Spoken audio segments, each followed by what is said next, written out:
تھوڑی دیر کے بعد یہ دیکھا کہ یہ نوجوان آگے بڑھا اور کنویں کے قریب پہنچا۔ اپنے لعاب دہن کو اس کنویں میں ڈالا۔ راہب دوڑ کے اس کنویں کے پاس پہنچے تو دیکھا کہ تازہ پانی اس کنویں میں جوش مار رہا ہے۔ دوڑ کر عبادت خانے میں واپس آئے اور اپنے استاد محترم ابو جبیر کو بتایا۔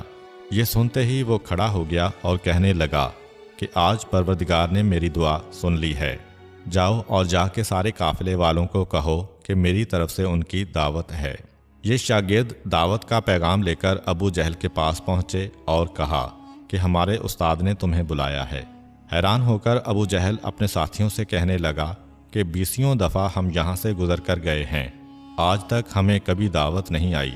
یہ آج کس خوشی میں دعوت ہو رہی ہے؟ لیکن چلو اس سے اچھا اور کیا ہوگا کہ ہم کھانا بنانے کی زحمت سے بچ جائیں گے۔ یہ کہہ کر چلنے لگے تو قافلے میں سے ایک آدمی نے کہا کہ ہمارا اتنا قیمتی سامان تجارت پڑا ہوا ہے، یہاں پر کس کو چھوڑ کر جائیں؟ ابو جہل کی خواہش یہ تھی کہ رسول کسی طرح اس دعوت میں نہ جانے پائیں۔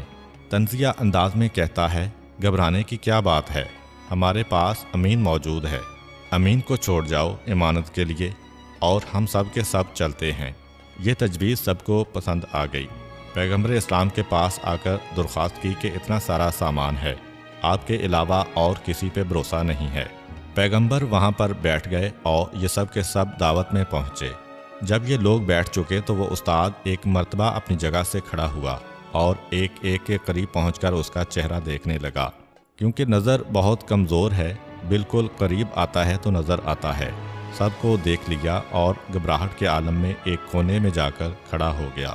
راہب کے شاگردوں نے جب اپنے استاد کی عدم دلچسپی دیکھی تو وہ بھی پیچھے ہٹ گئے۔ ابو جہل نے دیکھا کہ یہ تو ماجرا ہی کچھ اور ہو گیا۔ دسترخوان پہ لا کے بٹھا دیا، خالی پلیٹیں رکھی ہیں، نہ کھانا ہے نہ کوئی کھانے کی دعوت دینے والا ہے۔ اب پریشان ہے کہ کہے تو کیا کہے، دعوت اسی کے ذریعے سے آئی ہے، ہر ایک اسی کو دیکھ رہا ہے۔ مگر پیغمبر اسلام کے چچا جناب عباس سمجھ گئے، کھڑے ہوئے اور راہب کے پاس آئے، پوچھا کہ کیا بات ہے، بہت پریشان نظر آ رہے ہو۔ کہا کہ ایک بات بتاؤ، کیا تمہارا پورا قافلہ آ گیا ہے یا ابھی کوئی باہر بھی ہے؟ اس سے پہلے کہ جناب عباس کوئی جواب دیں، ابو جہل کہتا ہے کہ نہیں، وہاں کوئی نہیں ہے، ہاں فقط ہمارا ایک نوکر ہے جو عرب کی ایک عورت کی جانب سے نوکر ہو کر آیا ہے، نوجوان سا بچہ ہے، اس کو ہم نے سامان کی حفاظت کے لیے باہر بٹھایا ہوا ہے۔ جناب حمزہ نے یہ توہین آمیز جملے سنے تو غصے کے عالم میں تلوار نکال کے کھڑے ہو گئے اور کہا کہ خبردار، اگر آئندہ ایسا جملہ تمہاری زبان سے نکلا تو